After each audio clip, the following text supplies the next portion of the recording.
नमस्ते सम्पूर्ण नेपाली दाजुभाइ तथा दिदीबहिनीहरुमा हार्दिक नमस्कार गर्दछु। पुनः अस्ति चैत्र 15 गतेको जुन जनविद्रोह घोषणा कार्यक्रम थियो, हामी जनविद्रोह घोषणा कार्यक्रम शान्ति तरिकाले गर्न जाँदै गर्दाखेरि त्यहाँ मलाई मार्ने ठूलो योजना रहेछ र राज्यले गरेको आतंक, बर्बर आतंक, जो लघुवित्त पीडित थिए, सहकारी पीडित थिए, बैंक पीडित थिए र विदेश जाने परिवारका पीडितहरू थिए, सबैको हालत कस्तो थियो नेपालमा राज संस्था गएर हिन्दू राज्य गएपछि नेपालीहरूको हालत के भयो, त्यही आवाजलाई हामीले उठाएर बुलन्द गर्दै हामीले अघि बढाइसकेपछि अब हामीले लडाई जित्छौं, नेपाली नागरिकले लडाई जित्छ, जनविद्रोह सफल हुन्छ भनेर चैत 15 गते बिहानैदेखि विभिन्न वेशभूषामा युवा संघका केही व्यक्तिहरू र पुलिस प्रशासनका केही व्यक्तिहरू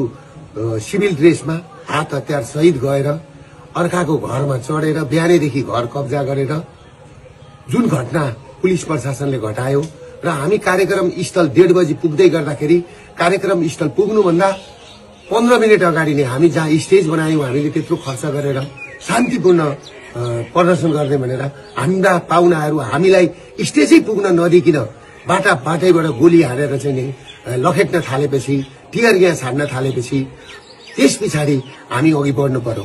म किन अघि बढेको भने सम्पूर्ण प्रहरी जवानलाई लागेको होला, म प्रहरीलाई जति माया गर्ने मान्छे म कोही छैन र दिन दुखीलाई माया गर्ने मान्छे म जतिको कोही छैन। प्रहरीलाई लागेको होला दुर्गा प्रसादले पेलो भनेर, तर मैले त्यहाँ पुग्दाखेरि के सुरागी पाएँ भन्दाखेरि त्यहाँ माथि छतमा साफ सुटरहरू बसेर मलाई टार्गेट बनाएको भन्ने मैले बुझिसकेको थिएँ। र अर्को कुरो के थियो भन्दाखेरि मेरो कानको छेउबाट गोली गयो, तिनकुनेमा पुग्दाखेरि, मेन ठाउँमा पुग्दाखेरि, स्टेजको छेउमा पुग्दा र म त्यस पछाडि मैले कुरो बुझिसकेपछि मेरो कानको छेउबाट गोली पनि गयो।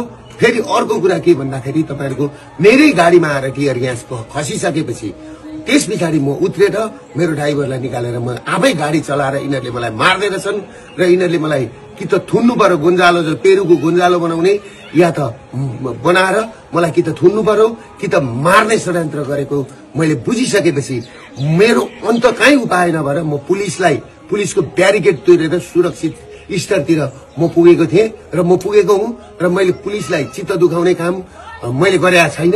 आम सर्वसाधारणलाई म के भन्छु भने तपाईहरुले देख्नु भएको छ राज्य आतंक कसरी अघि बढिरहेछ। किनभने माओवादीको उसमा चाहिँ 3000 जति मान्छे आए अनि मान्छे आएनन् भनेर हाम्रा मान्छे बढी हुन्छन्। काठमाडौँमा हाम्रो त्यो दिन मान्छे 5 लाख मान्छे उत्रिदै थिए। हाम्रो कलम्कीको मास आउन दिएन, हाम्रो गौशालाको मास आउन दिएन, हाम्रो बसपाको मास आउन दिएन। सबै जुलुसलाई बाटोमै रोकेर सुरुमै कार्यक्रम स्थल हामी पुग्नुभन्दा 15 मिनेट अगाडिदेखि नै रणभूमि जस्तो बनाएको थियो। त्यसले गर्दाखेरि कुन नेपाली दाजुभाइ दिदीबहिनीहरूको आँखाबाट आँसु झर्दैन, कसको ब्लड खुन ताप्दैन। त्यसले गर्दाखेरि म आफू सुरक्षित हुन सुरक्षाकर्मीको घेरा तोडेर भित्र पसेको सुरक्षाकर्मीलाई म के भन्न चाहन्छु भने तपाईहरु प्रति मेरो कुनै लक्षित दुश्मनी होइन, तपाईहरु राज्यको संयन्त्र हो। तपाईहरुलाई पर्न गएको चोटमा म क्षमा चाहन्छु।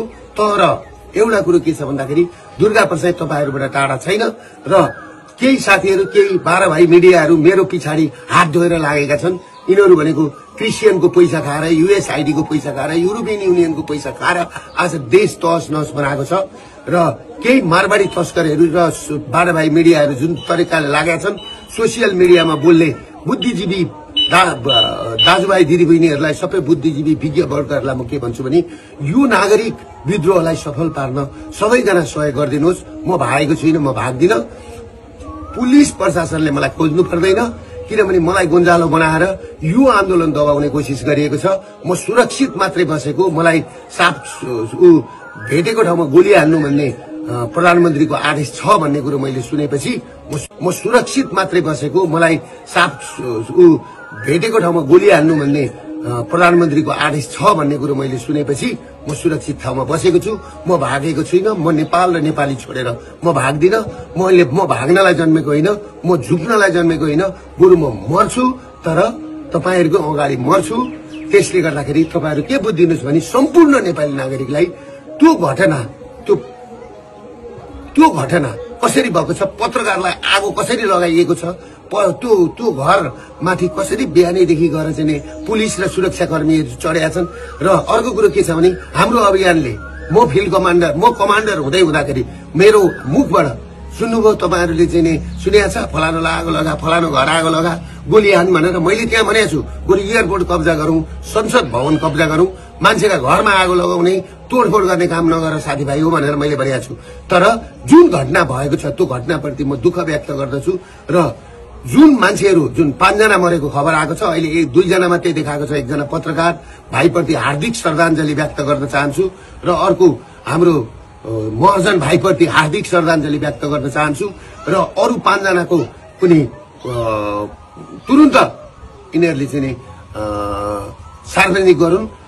त्यो भन्दै म सम्पूर्ण नेपाली दाजुभाइबाट म टाढा छैन, म काठमाडौँमै छु।